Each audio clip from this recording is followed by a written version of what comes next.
Welcome to this explainer. Okay, today we're taking a fascinating journey into a topic that, let's be honest, usually gets clouded by a whole lot of confusion and a ton of hyperbole. We're going to get a first principles crash course on exactly how and even if the mind actually shapes reality.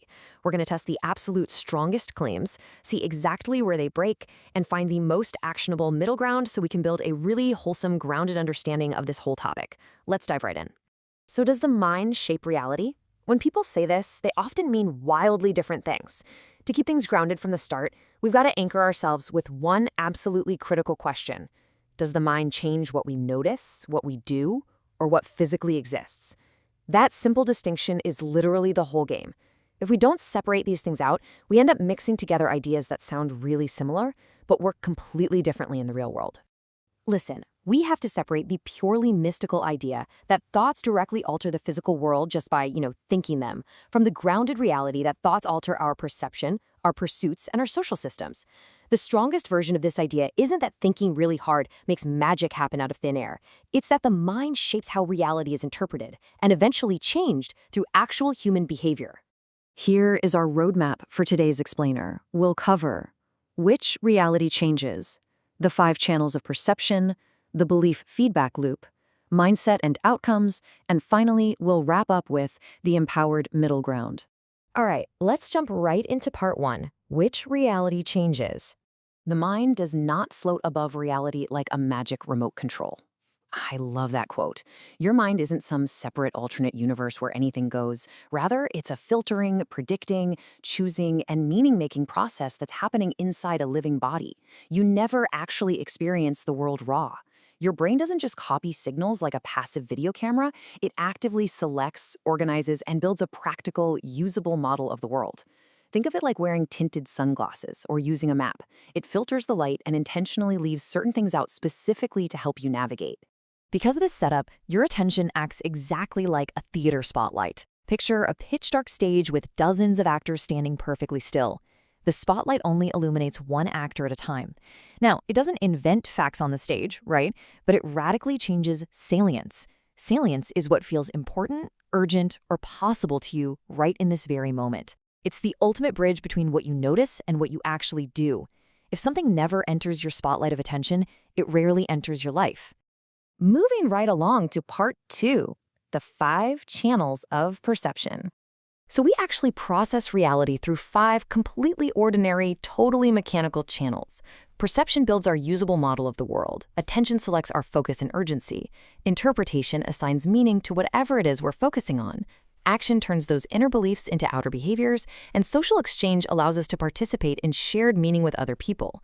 When you look at these 5 moving parts working together, the whole idea that the mind shapes reality stops sounding mystical and starts sounding like a highly functional logical system.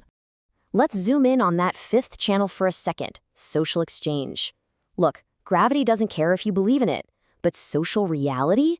That entirely depends on shared belief. Things like money, laws, reputations, and institutions are exactly like the agreed-upon rules of a chess game. If aliens landed on Earth, they'd just see us pushing little bits of wood around on a checkered board.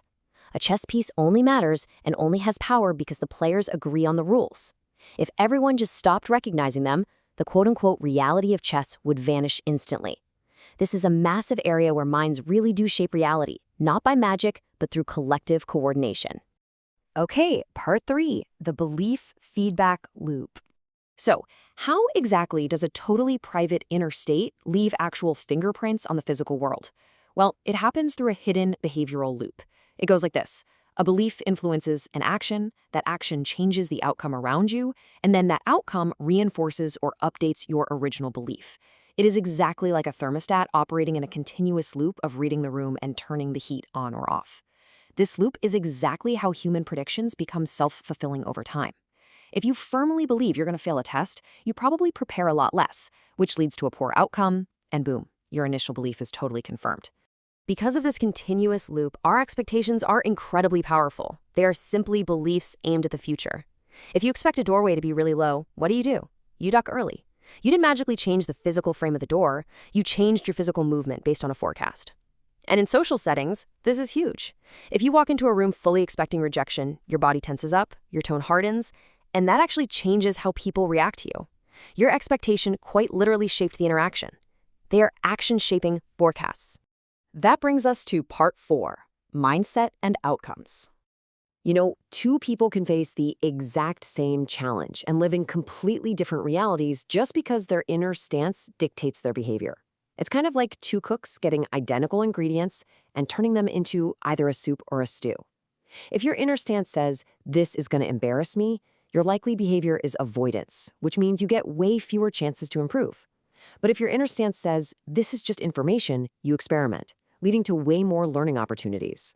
The raw challenge is absolutely identical, but the inner filter reveals paths that one person takes and the other person completely misses. And the placebo effect proves this beautifully, keeping us all wonderfully honest. A placebo is basically just expectation made visible. Now, to be clear, the mind doesn't have unlimited magical control over your biology. You definitely can't just think a broken bone back together.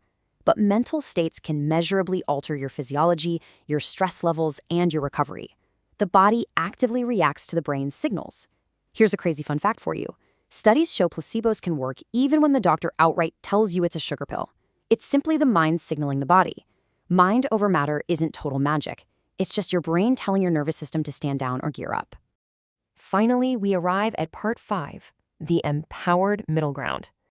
To keep this whole topic grounded, we really have to recognize the strict boundaries of this power. Belief is a super powerful cause among many, but it is not sovereign.